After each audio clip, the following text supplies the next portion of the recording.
오늘의 주요 뉴스입니다. 내일부터 22대 국회 첫 국정감사가 시작됩니다. 국민의힘은 민주당 이재명 대표의 사법 리스크를, 민주당은 김건희 여사의 각종 의혹을 겨냥하며 격돌을 예고하고 있습니다. 음주운전 혐의로 입건된 문재인 전 대통령의 딸 다혜 씨가 비틀거리며 차량에 탑승하는 모습이 CCTV에 포착됐습니다. 다혜 씨는 내일 경찰에 출석해 조사를 받을 예정입니다.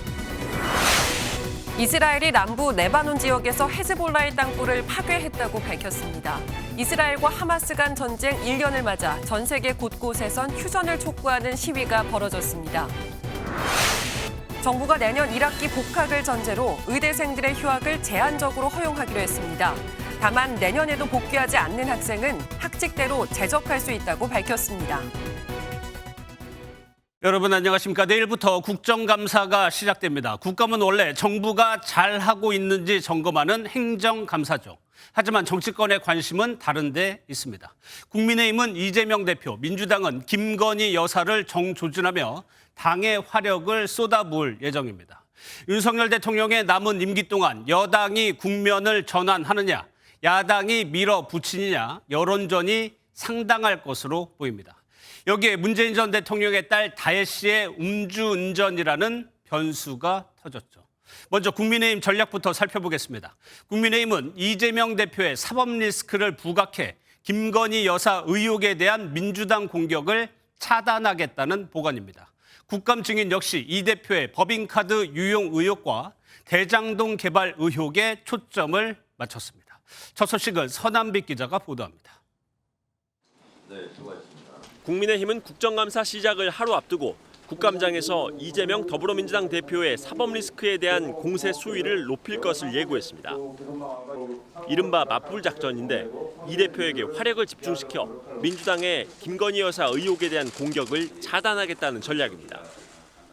민주당의 의도는 뻔합니다. 오로지 이재명 대표 방탄을 위해 국정을 마비시키고 탄핵 정국을 조성하겠다는 것입니다.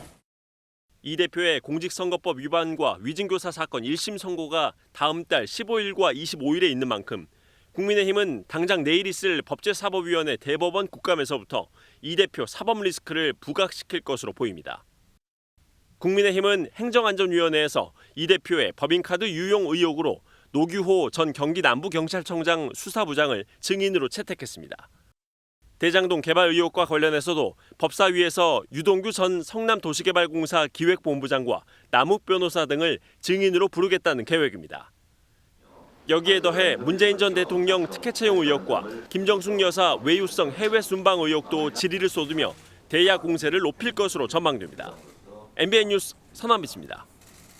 민주당은 이번 국정감사를 끝장 국감으로 규정했습니다. 김건희 여사와 관련한 의혹을 집중 부각해 김 여사 특검법 처리를 위한 동력을 확보하겠다는 전략입니다. 증인으로 채택된 김 여사가 나오지 않을 경우 동행 명령장까지 발부하겠다며 벼르고 있습니다. 이어서 정태훈 기자가 보도합니다. 민주당은 이번 국정감사를 끝장 국감으로 규정하며 윤석열 대통령 부부를 향한 총공세를 선언했습니다. 셀 수도 없는 대통령 부부의 국정농단 부정비리 의혹을 낱낱이 규명하고 그 책임을 끝까지 묻겠습니다. 공세의 핵심은 단연 각종 의혹이 불어난 김건희 여사에 쏠렸습니다. 김 여사와 관련 인물 다수를 증인으로 채택한 법사위를 필두로 민주당은 상임위 전반에 걸친 압박 국감을 예고했습니다. 당장 내일부터 행안위에서는 대통령실 관저 의혹을 추궁할 예정이고 모레 법사위에서는 김 여사 관련 각종 수사를 향한 질의가 예상되는 등 상임위별 공세가 줄을 잇습니다. 김 여사와 모친 최은순 씨 등 주요 증인이 국감에 불출석할 경우 동행명령장 발부도 암시했습니다. 제1결 문턱을 넘지 못한 김 여사 특검법은 자력으로 발동할 수 있는 상설특검도 병행될 수 있다고 밝혔습니다.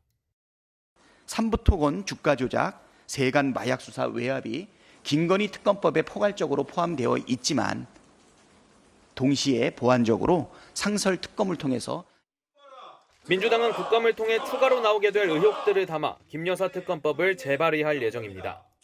MBN 뉴스 정태웅입니다. 문재인 전 대통령 딸인 다혜 씨는 음주운전 당시 면허 취소 수준이었던 것으로 전해집니다. 차선을 바꾸려다 택시와 부딪혔죠. 사고 직전 CCTV 영상들을 확인해 보니 운전석에 탑승할 때부터 비틀거리더니 우회전을 해야 하는 차로에서 좌회전을 하기도 했습니다. 지나가는 행인과도 아찔한 상황이 벌어졌습니다. 손성민 기자가 취재했습니다.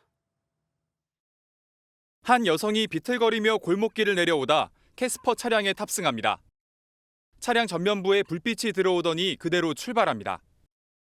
이 차량은 골목을 빠져나오려다 지나가는 행인과 부딪힐 뻔하는 아찔한 상황도 발생합니다. 문재인 전 대통령의 딸 문다혜 씨가 어제 새벽 2시 40분쯤 서울 이태원의 한 도로에서 음주운전을 하는 모습입니다. 이 골목은 두 다리에 힘을 주고 서 있어야 하는 내리막길입니다. 문다혜 씨는 술을 마신 채 차를 몰고 이곳을 지나쳤습니다. 다혜 씨는 골목을 빠져나온 뒤 우회전 차로에서 좌측 방향 지시 등을 켜고 좌회전한 것으로 확인됐습니다. 다혜 씨가 교차로에 진입하면서 맞은편에서 오던 차량들이 다혜 씨의 차량을 피해가는 모습도 포착됐습니다. 이후 다혜 씨는 해밀턴 호텔 인근에서 차선을 변경하다 뒤따라오던 택시와 부딪혔는데 음주 측정 결과 면허 취소 수준이었던 것으로 전해졌습니다. 서울 용산경찰서는 다혜 씨를 도로교통법 위반 혐의로 입건하고 이르면 내일 불러 정확한 사고 경위를 조사할 계획입니다. MBN 뉴스 손성민입니다. 다혜 씨 음주운전 파장은 즉각 정치권으로 번졌습니다. 국민의힘은 문재인 전 대통령이 음주운전은 살인이라고 말한 6년 전 발언을 들고 나오며 총공세에 나섰습니다. 민주당은 해서는 안 되는 일이라면서도 당혹한 분위기가 감지됩니다. 이어서 정혜린 기자입니다. 문재인 전 대통령의 딸인 다혜 씨의 음주운전 사고 소식에 여당 의원들은 곧바로 맹비난했습니다. 특히 2018년 문 전 대통령이 음주운전을 살인 행위로 규정했던 사실을 꺼내며 비판의 날을 세웠습니다.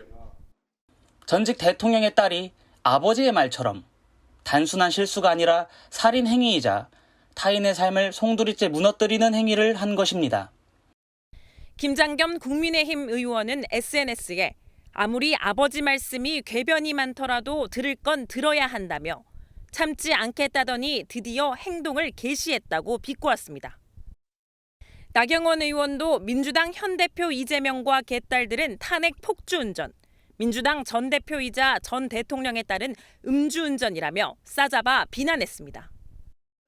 민주당은 문 전 대통령 전사위 특혜 채용 의혹에 전 정권 정치 탄압 대책위원회까지 구성했지만 역공을 당하며 곤혹스러운 분위기가 역력합니다. 더불어민주당 박찬대 원내대표는 해서는 안 되는 일이라면서도 특별히 다른 내용은 없다며 말을 아꼈습니다. 다혜 씨의 음주운전 사고를 두고 당분간 여당의 총공세와 함께 야당의 여론 살피기가 이어질 전망입니다. MBN 뉴스 정예린입니다. 오고 가는 언제 매일 여의도는 전쟁 중 Talk to me.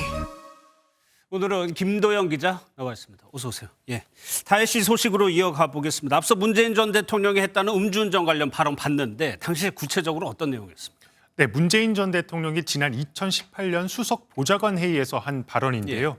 당시 문 전 대통령이 음주운전 처벌 강화를 당부했는데 직접 들어보시죠. 예. 음주운전 사고는 실수가 아니라 살인 행위가 되기도 하고 다른 사람의 삶을 완전히 무너뜨리는 행위가 되기도 합니다. 음주운전 사고를 당한 윤창호 씨가 숨지면서 30만 명 가까운 국민들이 청와대에 청원을 올리면서 답변한 내용입니다. 특히 음주운전이 재범률이 높은 이유로 초범의 처벌이 낮기 때문이라고도 지적했습니다. 이 과거 발언이 딸 다혜 씨의 음주운전을 두고 비판 수위가 거센 이유입니다. 예, 그리고요 다혜 씨가 탔던 그 SUV 차량이 문 전 대통령이 타던 차였어요? 네, 이 녹색 병형 SUV는 과거 언론에도 노출된 적이 있는 차량입니다. 예. 문 전 대통령 내외가 청와대에서 직접 시운전하는 모습이 언론 보도까지 됐었습니다. 문 전 대통령이 지난 2021년 광주형 일자리를 홍보하기 위해 노사 협력으로 생산된 경영 SUV를 직접 인수했었죠. 퇴임 후에는 문 전 대통령의 요청에 정부가 다른 전기차를 지원해주면서 다헤시가 이 차를 넘겨받은 것으로 예. 보입니다. 국감에서도 논란이 될 것 같습니다. 여당 상황도 한번 보겠습니다. 특검법 재표결 과정에서 이탈표 나오면서 단일 대우 유지되는 거냐 이런 지적 나왔는데 오늘 윤석열 대통령 순방할 때 한동훈 대표가 안 왔어요. 네, 물론 당정 관계가 매끄럽지는 않은데 예. 오늘 윤 대통령이 순방을 떠나는 자리에 한동훈 국민의힘 대표가 불참한 이유는 따로 있습니다. 금정을 위해서 누가 일할 수 있는지, 누가 실천할 수 있는지를 정하는 선거입니다. 국민의힘이 잘할 수 있지 않겠습니까? 네, 보시다시피 부산에서 1박 2일로 보궐선거 지원 유세를 하고 있었습니다. 예, 부산에 상당한 공을 들이는 건데 위기 의식이 있다는 겁니까? 네, 야권 후보들이 단일화를 하게 되면 오차 범위 안에서 접전을 벌일 것이다. 이런 여론조사도 예. 있습니다.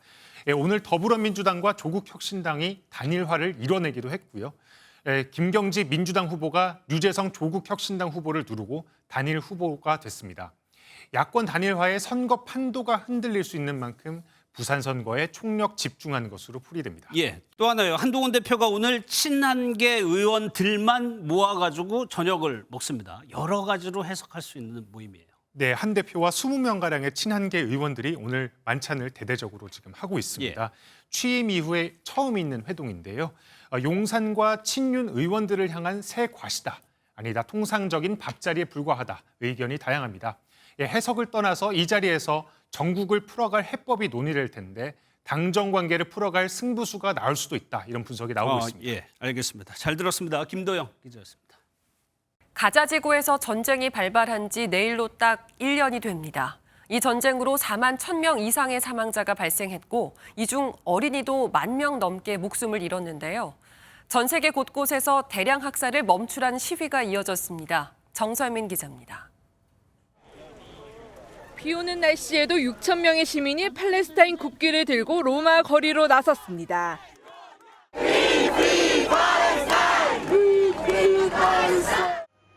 시위 금지령이 내려진 상황에서 일부 시위대는 경찰에 돌과 병을 던지며 저항했고 경찰은 체류탄과 물대포를 쏘며 진압에 나섰습니다. 가자지구 전쟁 1주년을 앞두고 전 세계 각지에서 휴전을 촉구하는 시위가 열렸습니다. The Biden administration and the next administration, whoever that may be, to end all U.S. aid and end its complicity in this genocide. 백악관 앞에서는 이스라엘에 대한 지원을 중단할 것을 요구했고 남미와 아프리카, 아시아에서도 시위는 이어졌습니다. Israel has every right to defend itself and we should be supporting Israel more. 곳곳에서는 친이스라엘 시위도 함께 열리면서 크고 작은 충돌이 벌어지기도 했습니다.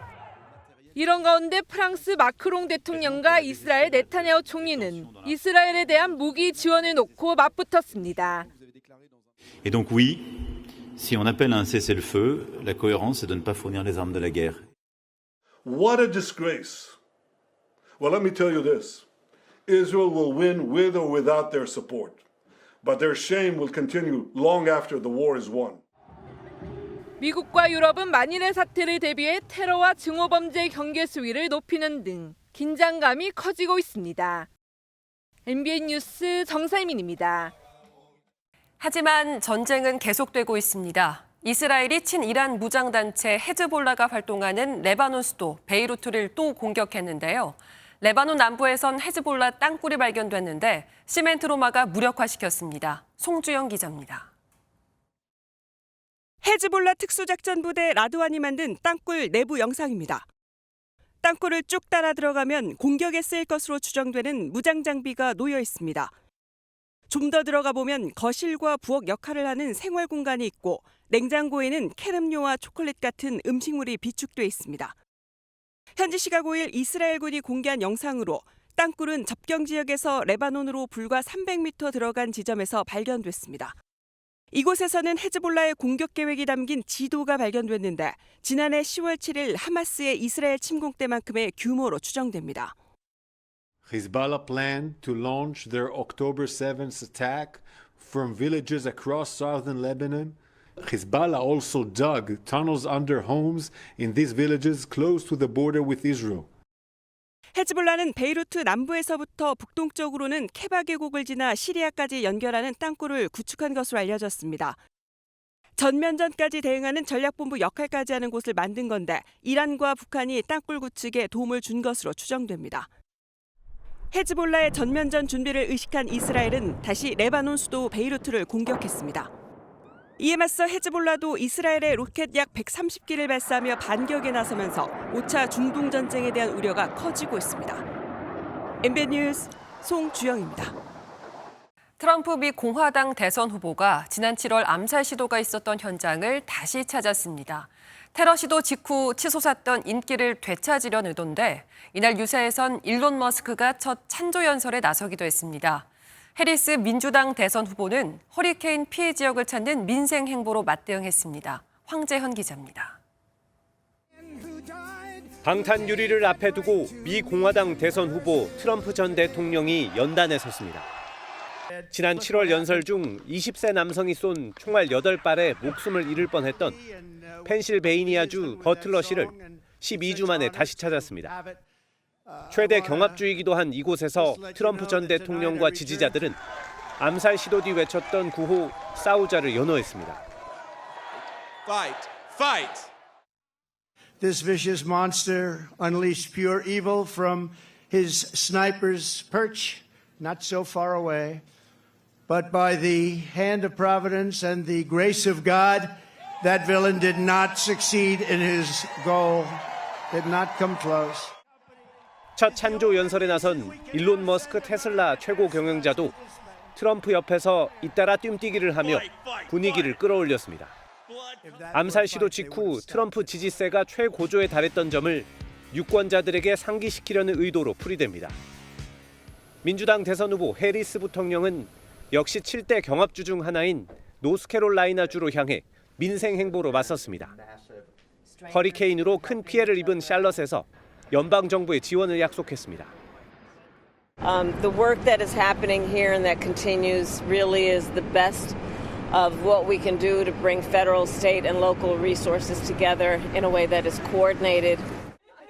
한편 미 공영방송사 전국 여론조사에서 해리스는 50%의 지지율로 47%를 얻은 트럼프의 오차 범위 내에서 여전히 우위를 지키는 것으로 나타났습니다. MBN 뉴스 황전입니다. 윤석열 대통령이 필리핀 방문을 시작으로 5박 6일간의 아세안 3개국 순방을 시작했습니다. 오는 10일 아세안 정상회의에서는 이시바 신임 일본 총리와 첫 만남이 이뤄질 것으로 보이는데요. 윤 대통령은 순방에 앞서 북한의 도발에 대해 강력한 경고 메시지를 내놨습니다. 필리핀 현지에서 이기종 기자입니다.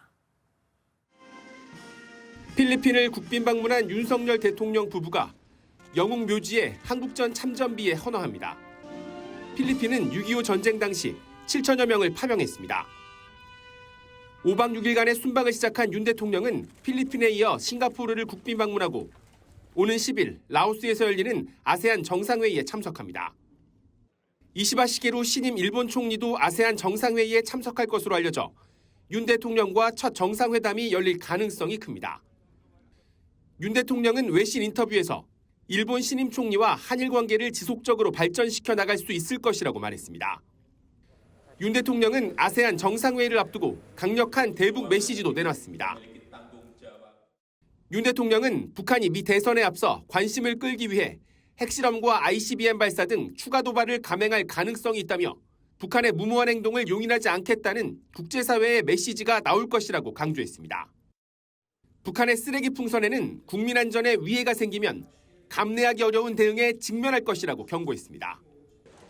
윤 대통령은 내일 페르디난드 마르코스 필리핀 대통령과 정상회담을 갖습니다. 대통령실은 원전 건설을 재개할 계획인 필리핀이 한국과 협력을 희망하고 있다며 구체적인 협력 방안이 논의될 거라고 밝혔습니다. 필리핀 마닐라에서 MBN 뉴스 이기종입니다. 오늘은 북한과 중국이 수교 75주년을 맞는 날입니다. 특별한 행사를 할 거란 관측도 나왔었는데 막상 기념일에 오간 건 축전뿐 오히려 냉기류가 흐르고 있습니다. 베이징 김한준 특파원입니다. 국경절 연휴를 앞두고 열린 중국 건국 75주년 기념행사. 시진핑 중국 국가주석과 멀지 않은 자리에 앉아있는 리룡남 주중 북한대사 내외의 모습이 보입니다.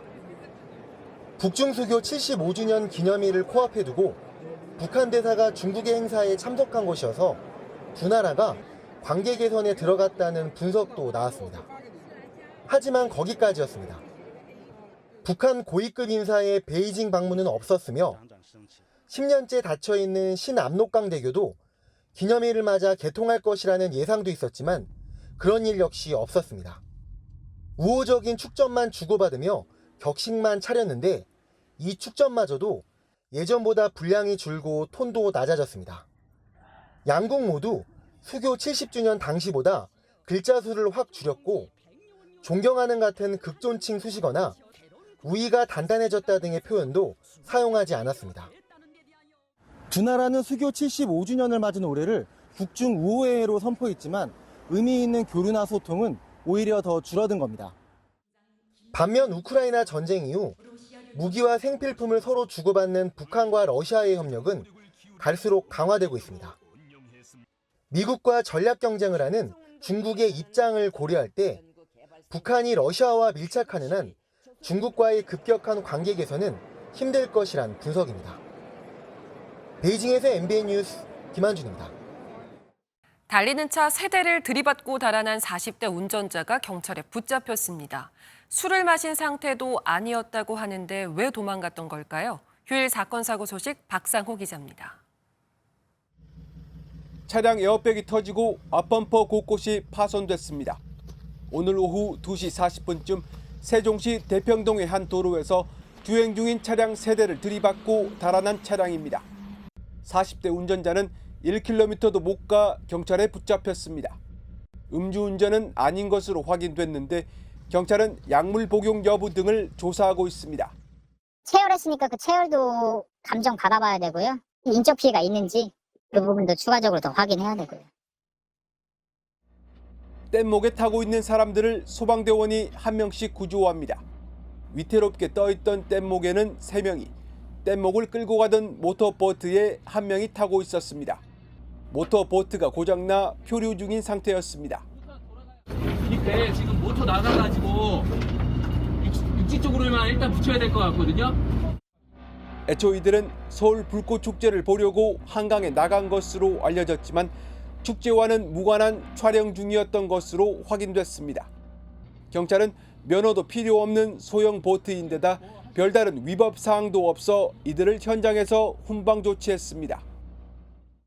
어제 저녁 7시 3분쯤 전북 부안에선 경차와 트랙터, 견인차가 부딪혀 70대 경차 운전자가 숨졌습니다. 경찰은 세 차량 운전자 모두 음주 상태는 아니었다며 정확한 사고 경위를 조사하고 있다고 밝혔습니다. MBN 뉴스 박상호입니다. 어제 100만 명 이상이 모인 화려한 불꽃축제 뒤엔 올해도 어김없이 쓰레기가 쌓였습니다. 즐기는 사람 따로, 치우는 사람 따로인 상황이 매년 반복되고 있는데요. 한여애 기자가 현장 취재했습니다. 화려한 불꽃축제가 끝나고 시민들이 떠난 한강공원입니다. 주인만 떠난 돗자리가 펼쳐진 채 그대로 남겨져 있습니다. 나무 옆에 쓰레기 봉지가 덩그러니 놓여 있기도 하고 그 옆에는 봉지에조차 담기지 않은 쓰레기가 눈살을 찌푸리게 합니다. 쓰레기를 버리니까 조금 애기들이 보기에도 별로 안 좋고 조금 더 신경 써서 분리수거를 해주셨으면 좋겠습니다. 쓰레기 문제는 매년 축제마다 지적되고 있지만 길 곳곳에서는 아무렇게나 버려진 쓰레기들이 눈에 띄었습니다. 1200명의 한화봉사단과 자발적으로 나선 시민들 덕분에 정리는 순조롭게 진행됐지만 약 58톤 정도의 많은 쓰레기가 나왔습니다. 대형 쓰레기통이 꽉 차서 성인 키보다 높게 쌓였고 분리수거도 제대로 지켜지지 않는 모습이었습니다. 쓰레기통에 음식물이 그대로 있는 등 분리수거가 엉망인 모습인데요. 환경미화원들은 쓰레기를 다시 정리해야 하는 이중고를 겪고 있습니다. 저희가 선별전 있어요. 완전 찢어가지고 일일이 다 분리수거 해야 되죠. 올해도 어김없이 불꽃축제의 즐거움 뒤에는 나몰라라 방치된 쓰레기들로 아쉬움이 남았습니다. MBN 뉴스 한여입니다. 정부가 내년 1학기 복학을 조건으로 정당한 사유가 있는 의대생들의 휴학을 인정하기로 했습니다. 내년에도 복귀하지 않으면 제적하겠다는 강경책도 내놨습니다. 김민수 기자가 보도합니다. 서울대 의대가 집단 휴학을 승인한 지 6일 만에 교육부가 다른 의대의 동료를 막고자 대책을 내놨습니다. 교육부가 고심 끝에 내민 카드는 제한적인 휴학 승인입니다. 25학년도 시작에 맞추어 복귀하는 것을 전제로 휴학 의사 및 개별적 개인적 휴학 사유 여부, 복귀 시점을 확인하는 절차를 추가하였습니다. 복귀하지 않는 휴학생은 각 대학의 학칙에 따라 제적 처분할 수 있도록 했습니다. 교육부는 의대생 복귀를 위해 6년으로 규정된 교육과정을 5년으로 한시적으로 단축하고 의사 국가시험과 전공의 선발 시기까지 조정하는 당근책도 내놨습니다. 그러나 일각에서는 의대생 특혜라는 지적이 끊이지 않습니다. 이 부분에 대해서는 저희는 다른 관점에서 우리 대학에서도 바라봐야 된다고 그러고 저희는 그렇게 바라보고 있습니다. 교육부는 의대생 복귀 성과와 내년도 대학 재정 지원을 연계하겠다며 대학들에 대한 압박 카드도 빼들었습니다. 의료계는 의대생의 복귀를 바란다면 일방적인 정책 추진에 대해 사과하고 의료계와 논의할 것을 선언하라며 교육부의 이번 대책을 비판했습니다. MBN 뉴스 김민수입니다. 그제 대학생 진보연합 회원들이 김건희 여사 특검을 요구하며 대통령실에 진입하려다가 경찰에 체포되는 일이 있었죠. 오늘 영장실질심사가 열렸습니다. 학생들은 대통령 면담을 요청했을 뿐이라고 반발했습니다. 박은채 기자입니다. 학생 한 명이 손을 묶인 채 드러누워 있고 다른 학생이 끌려나갑니다. 김건희를 특검하라! 김건희 여사에 대한 특검을 요구하며 대통령실 진입을 시도한 혐의를 받는 한국대학생 진보연합 회원들에 대한 구속 여부가 이르면 오늘 결정됩니다. 공동 건조물 침입 혐의를 받는 회원 4명은 영장 심사를 받으러 가면서도 대통령의 거부권 남발을 중단하라고 외쳤습니다. 대통령실 진입 의견은 없었나요? 대진현 측은 대통령실에 면담을 요구하려던 취지의 집회였다며 구호를 몇 번 외치자마자 경찰이 체포해 갔다고 반발했습니다. 일부 집회 참가자들이 법원 청사 안으로 들어가려다 제지됐지만 충돌로 이어지지는 않았습니다. 대학생 선발하라! 앞서 지난 1월에도 대진현 회원 20여 명이 김 여사 특검을 주장하며 대통령실 진입을 시도하다 체포됐는데 법원은 집단적 폭력 행위를 계획하지 않았다며 영장을 모두 기각한 바 있습니다. MBN 뉴스 박은채입니다. 공격성이 높은 반려견, 특히 맹견을 기르는 보호자는 책임보험에 가입해야 합니다. 이 제도가 시행된 지 4년이 됐지만 가입률은 절반 수준을 맴돌고 과태료 부과는 24건에 불과했습니다. 이병주 기자입니다. 반려견과 산책을 나선 견주들은 항상 노심초사입니다. 공격성 높은 다른 반려견을 언제 만날지 모르기 때문입니다. 큰 강아지가 산책하는데 그냥 덤벼와서 얘는 트라우마가 굉장히 많은 아이예요. 큰 개가 달라들 때도 있습니다. 그러면 얘는 정신없이 피하죠.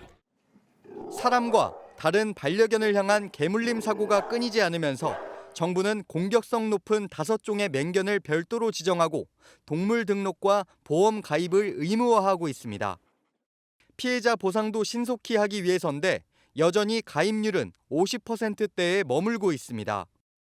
더 큰 문제는 의무화된 보험 가입의 단속도 잘 이뤄지지 않는다는 겁니다. 맹견 책임보험 미가입자에 대한 과태료 부과가 시작된 건 지난 2021년. 올해 상반기까지 부과된 과태료 건수를 확인해 보니 단 24건으로 연평균으로 치면 6건에 불과합니다. 주무부처인 농림축산식품부는 과태료 부과는 지자체장 권한이라며 사실상 손을 놓고 있습니다.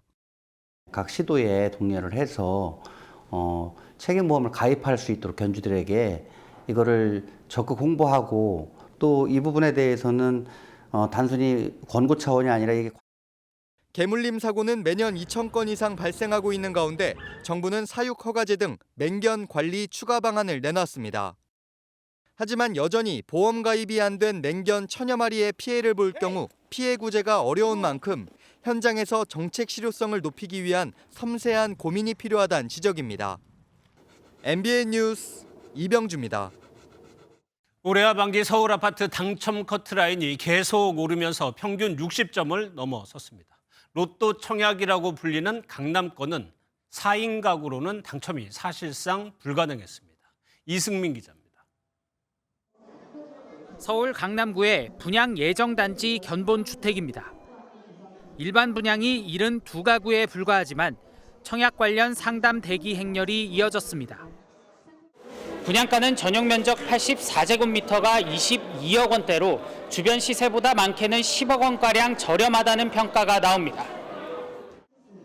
분양가 상한제가 적용됐기 때문인데 실수요에 시세 차이까지 노린 수요가 몰린 겁니다. 당첨 가점 합격선은 높아질 수밖에 없습니다. 경쟁률은 한 몇백 대 1 정도 나올 것 같고요. 아마 가점은 70점 이상이 되지 않을까 생각합니다. 올해 하반기 서울 청약 최저 당첨 가점은 평균 60.4점으로 1년 새 5점 이상 높아졌습니다.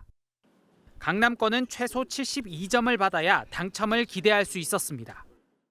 4인 가구가 청약통장 가입 기간과 무주택 기간을 모두 채워도 불가능한 점수입니다. 최근 당첨자를 발표한 청담동의 한 단지는 모든 평형에서 최저 당첨 가점이 74점에 달했습니다. 4인 가족도 할 수 없는 청약제도 분양가 상한제의 부작용이기 때문에 제도적 개선이 좀 필요하지 않나 생각합니다. 수도권 신축 아파트 가격이 상승하면서 경기 지역의 청약 당첨 최저 가점도 55점으로 1년 전보다 13점 높아졌습니다. MBN 뉴스 이승민입니다. 우리나라에서 해외로 입양된 아이가 17만 명이 넘는다는 조사 결과가 있습니다. 이 아이들이 자라서 자신의 뿌리를 찾아 한국에 와도 도움받을 곳이 마땅치 않은데요. 친부모에 대한 정보를 구하는 것부터가 하늘의 별따기입니다. 장동건 기자입니다. 지난 1981년 광주에서 태어난 44살 김아영 씨는 생후 7개월 만에 미국 뉴욕주의 한 가정에게 입양됐습니다. 평생을 미국인으로 살았지만 현지에서 한국인들을 만난 뒤 정체성에 혼란을 겪었고 결국 지난 4월 서울행을 택했습니다. 40살이 넘어 처음 배우는 한국어가 흥미롭지만 매달 150만 원이 드는 생활비는 부담입니다. I just had to find the house by myself and pay for it by myself. A lot of variables like whether I can learn to speak Korean, what kinds of connections I can form here, whether I can get a job here. 꾸준히 교류할 수 있는 공동체와 친부모를 찾는 것도 풀어야 할 숙제인데 정부의 직접적인 지원은 사실상 없습니다. 서울에서 태어나 생후 5개월이 채 안 돼 호주로 입양된 41살 이설희 씨도 6년 전 친부모를 찾아 나섰습니다. 어렵게 친모와 연락은 닿았지만 출산 당시 미혼모였던 탓에 아는 건 친부의 이름과 나이뿐입니다. I've also been to the police station, and because it is only information given from my birth mother, they can't do a search because of his privacy. 최근 6년간 해외 입양인의 출생 정보와 친부모 정보 공개 청구 건수는 11,000여 건인데 원하는 정보를 얻은 건 2,000여 건, 약 20%에 불과합니다. 사정이 이렇다 보니 실제 친부모 상봉까지 이어지는 경우도 5%에 그치는 실정입니다. 친생부모 동의가 없으면 안 된다라고 하면서 나머지 배경도 잘 가르쳐주지 않는 그런 상황이에요. 개인정보 보호법을 잘못 해석하는 거죠. 우편을 통해 친부모의 정보 공개 동의 여부를 확인하는 절차를 전화 방식으로 개선하는 개정안이 지난 21대 국회에서 발의됐지만 임기 만료로 폐기됐습니다. 일부 전문가는 국내 정착을 원하는 해외 입양인이 지속적인 지원을 받을 수 있게 통합기관을 마련해야 한다고 조언했습니다. MBN 뉴스 장동건입니다. 오늘은 낮에도 제법 서늘했죠. 가을이 왔다고 느낀 지 얼마 되지 않은 것 같은데 빨리 지나갈까 벌써 아쉽습니다. 이 깊어가는 가을을 즐기기 위해 휴일 나들이객들의 발걸음도 분주했는데요. 윤기란 기자가 그 모습을 담아왔습니다. 경복궁 앞에 조선시대 정조대왕이 나타났습니다. 정조가 수행단을 이끌고 아버지인 사도세자 묘가 있는 경기 화성시 융릉으로 나서는 모습을 재현하는 행사입니다. 경복궁에서 이곳 수원 화성을 거쳐 용릉까지 가는 37.4km 구간 곳곳에서 퍼레이드와 화려한 전통 공연이 펼쳐졌습니다. 날씨도 정말 시원했고 조선시대에 저런 행렬을 완벽히 재현한 행사를 이렇게 가족들하고 볼 수 있어서 너무 뜻깊은 시간이었던 것 같습니다. 2000년 역사를 가진 남한산성에선 가을 정취를 느낄 수 있는 문화제가 열려 선선한 날씨 속에 다양한 전통 체험을 즐겼고 문화제 참여해 보니까 즐길 것도 많고 무엇보다 날씨가 많이 좋네요. 누런 들녘을 벗삼아 활짝 핀 코스모스 밭에도 시민들이 몰려 저마다 멋진 풍경을 카메라에 담느라 여념이 없습니다. 황금 들녘도 보이고 또 여기가 코스모스 길이 돼가지고 지금 와이프하고 같이 나왔는데 너무 기분 좋습니다. 완연해진 가을 날씨 속에 큰 일교차는 당분간 이어질 것으로 보여 건강관리에 각별한 주의가 필요합니다. MBN 뉴스 윤기란입니다. 정부는 지난해 부산 엑스포 유치 경쟁 당시 소규모 무상원조 사업 건수를 대폭 늘렸습니다. 개최지 결정 투표를 할 때 회원국들의 표를 얻기 위해서였는데요. 하지만 결과적으로 엑스포 유치엔 실패해 예산 낭비 아니었냐는 비판과 함께 제도 자체에 문제가 있다는 지적도 제기됐습니다. 김세희 기자입니다. 지난해 부산 엑스포 유치를 위해 한국은 개발도상국 지원을 확대하는 차원에서 소규모 무상원조, ODA 규모를 크게 늘렸습니다. MBN이 국회를 통해 입수한 자료를 보면 지난 2023년 한국이 추진한 ODA 사업 숫자는 평년보다 2배에서 3배 높은 171건에 달했습니다. 사업 내용을 보면 동일한 국가에 반복해 물자를 제공하는 사례도 여러 건 있었습니다. 당시 정부는 엑스포 유치국을 결정하는 국제 박람회 기구 회원국 상당수가 개발도상국인 점을 고려해 ODA 확대를 약속했습니다. Even in the middle of fiscal consolidation, we are honoring our commitments to expand the ODA budget. This means we'll more than double our ODA by 2030. 하지만 지난해 11월 한국은 2030년 엑스포 개최지 유치에서 29표를 받는데 그쳤습니다. 단기적 필요에 따른 ODA 사업이라 하더라도 방향과 기조는 분명해야 합니다. 외교적 사안이라고 하는 애매한 명분으로 진행되고 있는 것은 큰 문제라고 생각합니다. 더 큰 문제는 당시 계획한 소규모 ODA 171건 중 58건을 지난해 다 마무리하지도 못했다는 점입니다. 외교부는 운송 방식 등 협의나 통관 절차로 지연됐다며 올해 집행 완료 예정이라고 밝혔습니다. 하지만 야당은 소규모 ODA가 국회 심의 없이 정부의 자체적인 판단으로 집행할 수 있어 운영 투명성이 떨어진다고 지적했습니다. MBN 뉴스 김세희입니다. 프로야구 포스트 시즌 준 플레이오프에서 LG 트윈스가 KT를 꺾고 승부를 원점으로 돌렸습니다. 특유의 발야구 힘을 보여준 LG는 적극적인 도루로 경기 흐름을 바꿨고 KT는 실책을 4개나 범하면서 자멸했습니다. 이상주 기자입니다. 0대2로 뒤지던 3회 말 무사 1, 2루에서 LG는 더블 스틸로 KT의 수비를 흔듭니다. 이어 홍창기의 땅볼로 한 점. 신민재의 자전적 시타로 동점을 만듭니다. 기세를 넘겨준 KT는 흔들렸습니다. 4회 LG 선두타자 오지환의 1루 땅볼을 더듬어 2루까지 진루시켰고 흔들리던 마운드는 박동원과 문성주에게 적시타를 맞고 2점을 더 내줬습니다. 6회 LG 박혜민의 번트 타구를 처리하지 못해 위기를 자초한 데 이어 1사 만루에선 신민재의 타구를 좌익수 김민혁이 다리 사이로 빠뜨려 주자 3명이 모두 홈에 들어와 승부가 갈렸습니다. 도루가 어떤 전체적인 흐름을 우리 쪽으로 가져올 수 있는 분위기를 만들어줬고 KT가 실수를 좀 하면서 실점을 하는데 저희가 조금 도움을 받은 것 같습니다. LG 선발 임찬규는 6회 1사까지 7피안타 4탈삼진, 무사사구 2실점으로 데뷔 첫 포스트 시즌 선발승을 따내며 팀 승리를 이끌었고 포스트 시즌 3연승의 상승세를 탔던 KT는 실책 4개를 기록하며 자멸했습니다. 준 플레이오프 승부의 분수령이 될 3차전은 하루 휴식 후 화요일 수원 KT 위즈 파크에서 열립니다. MBN 뉴스 이상주입니다. 휴일인 오늘 전국의 흐린 가운데 곳곳으로 가을비가 내렸습니다. 저녁이 된 지금도 남부지방을 중심으로 비구름의 영향을 받고 있고요. 중부지방에는 산발적인 빗방울이 떨어지는 곳이 있습니다. 비는 내일 오전에 대부분 그치겠지만 영남 지역은 내일 오후까지, 제주는 모레까지 더 이어지겠고요. 앞으로 제주에 최고 40mm, 남부지방은 5에서 20mm의 비가 예상됩니다. 오늘 흐린 날씨 속에 서울의 낮 기온은 17.9도 선에 그치며 서늘했는데요. 내일은 낮 기온이 23도로 오늘보다 5도가량 높겠고요. 아침과의 기온차는 10도 안팎으로 크게 벌어지겠습니다. 내일도 하늘빛은 대체로 흐리겠습니다. 새벽부터 아침 사이 중북부 지역에는 안개가 짙게 끼겠습니다.